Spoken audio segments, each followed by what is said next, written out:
Hello folks, welcome to the Age of Asparagus. So I wanted to create a very simple shader for my 3D top-down shooter series, and I found it way more difficult than I was expecting it to be. So I thought I would create a very gentle introduction to spatial shaders for anyone else out there who might have hit the same wall that I did. We'll be using Godot's node-based visual shaders to create a material that causes an object's color to be related to its position in 3D space, and specifically related to its depth on the Z-axis. I'll do my best to explain every step along the way, so I'm hoping this can be useful to anyone who has never touched 3D shaders before. I'm new to shaders myself, so I'll probably be oversimplifying a lot of concepts, but we can learn more about those later when we want to do more complicated stuff.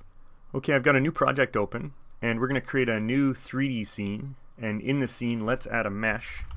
We'll add a mesh instance, and in that mesh instance we'll give it a new cube mesh. And let's go down into the material and we'll create a new shader material. We'll click the material, and for the shader we're going to add a new visual shader. And if you click the visual shader, we'll get the node editor here at the bottom. If you used Blender before, this should be fairly familiar because it works in a lot of the same ways. It's a little less flexible, but it's really helpful if you have that experience. So the first thing I'd like to try and explain is how does this work? How does this visual shader, these nodes, these three different processor functions, how do they work? So to start, let's just do something simple here. By default, they put us in the Fragment processor. And the Fragment processor, despite its odd name, is actually where the color of the pixels are calculated. The code we'll put here will run on each screen pixel that our object with this material touches. So let's start with something really simple. Now in Godot we know the albedo output. Albedo is what's going to set the actual color of our object. So if I click this add node, or I can also right click in the node area, I'm going to look at that. Right at the top I've got color, and let's just drill down here. Common, color operation. We can see we have some operations here, different things we could do with colors. And I see that's a VC3, so that tells me it's going to return a vector 3. But let's go here, variables, color constant, that's what we want. Okay, so of course you could also search color here, and you'll get a list here if you knew what you were searching for. Color constant. This gives us a nice color picker. Let's choose a color, something red, say, and I'm going to connect the vector 3 output, and the vector 3s here show up as this pink magenta color, and I'm going to connect that to the albedo, and our object should turn red. And if I change this color, you should see the object change as well. If we wanted to change the transparency of our object, we could connect the alpha value of this node to the alpha of the output. And then if we adjusted the alpha of this color, we would actually also change the transparency of our node. But what I actually want to try and do here, which seems like it should be pretty simple, is I just want the color to vary based on the vertex's position in space. So for example, if a vertex is over here, it would have one color, and a vertex is over here, it would have another color. But to do that, somehow we need to get the information of where the vertex is into this Fragment processor. And we can do that by switching to a different processor. So the first processor that occurs is the Vertex processor. And I'm going to switch over to it now.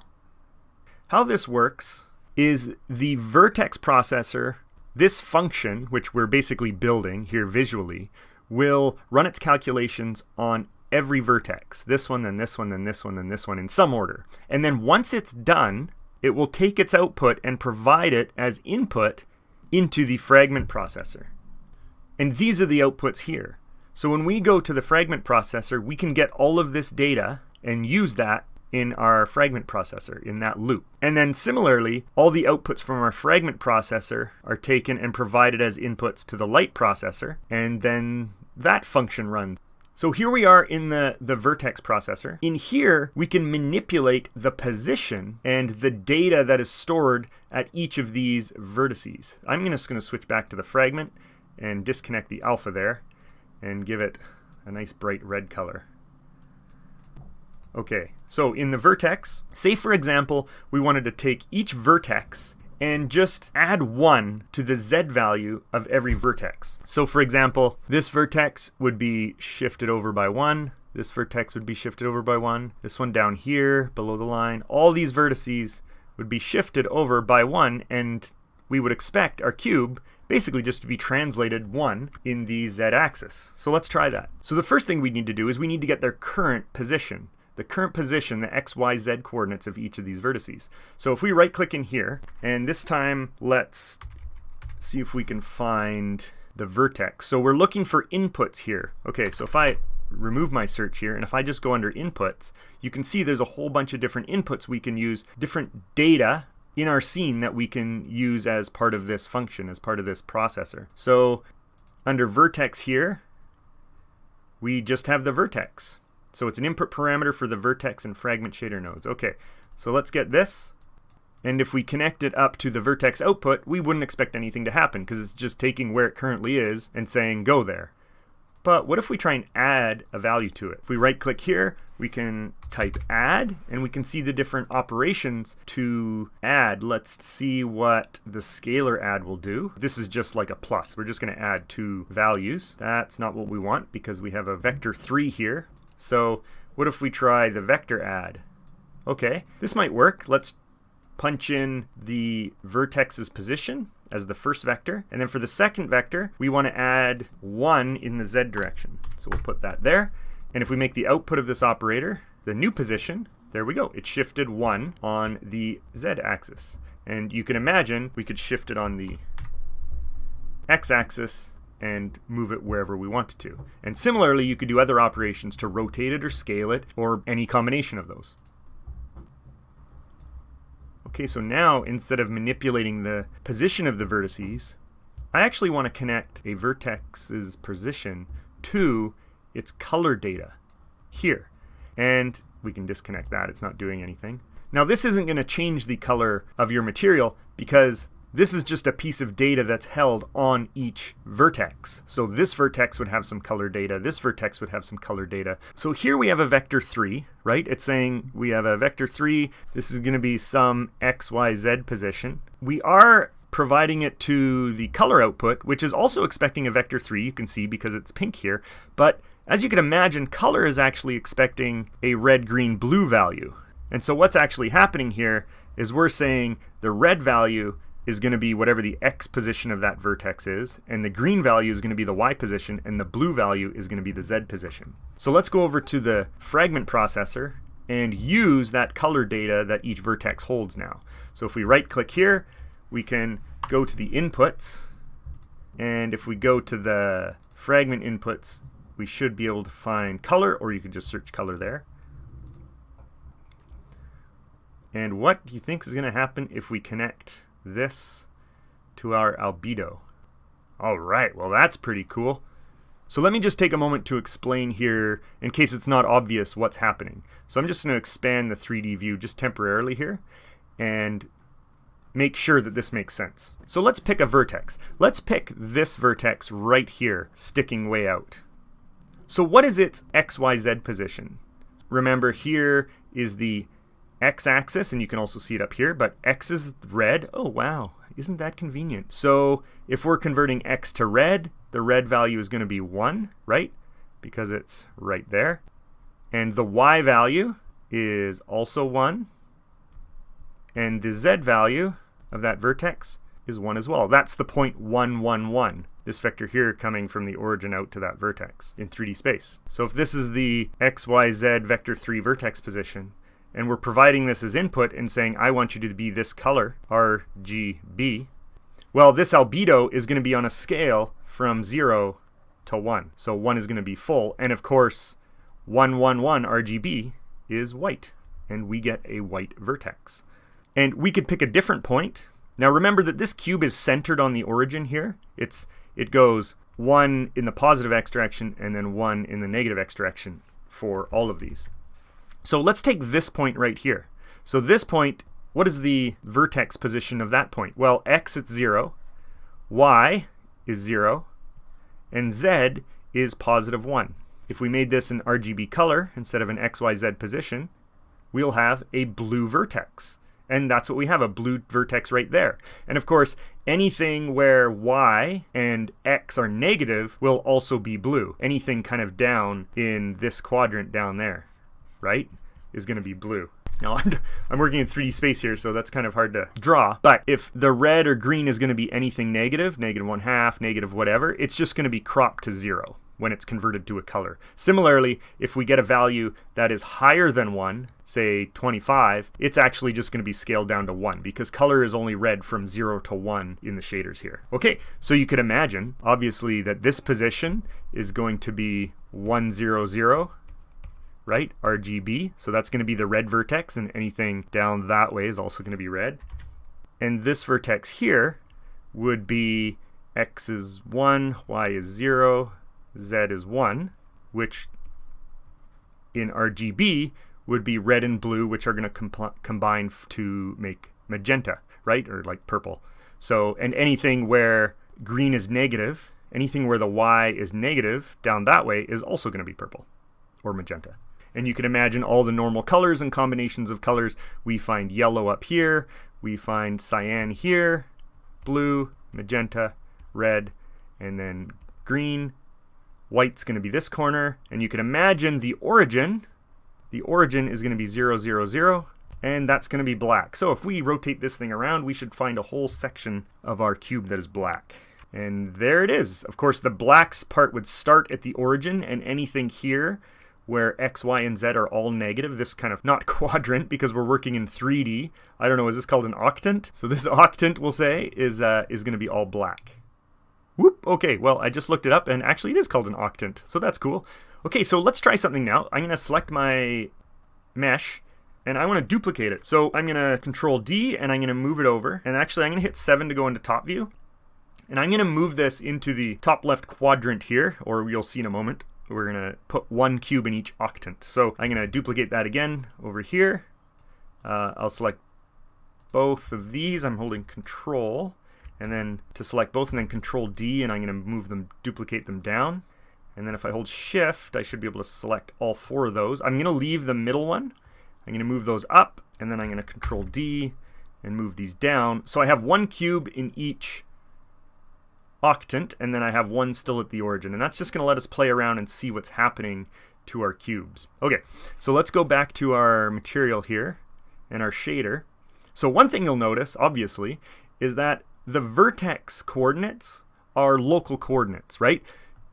When I move these cubes in different positions, they all have the same colors on the same vertices. This here, which we know is 1, 1, 1, XYZ, because it's 111 RGB white.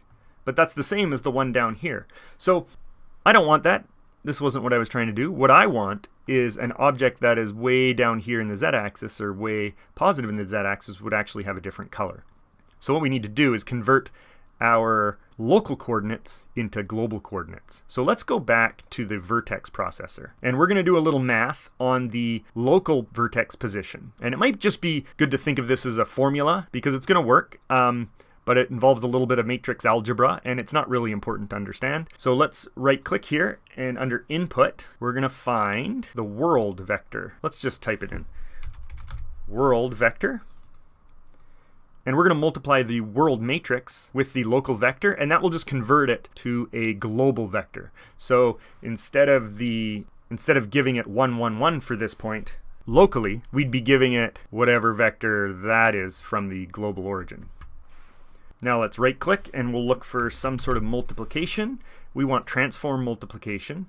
That's not the one we want, because this, you can see transforms show up as orange, and we want to multiply a transform with a vector. So let's go, there we go, transform vector operator. Let's try that.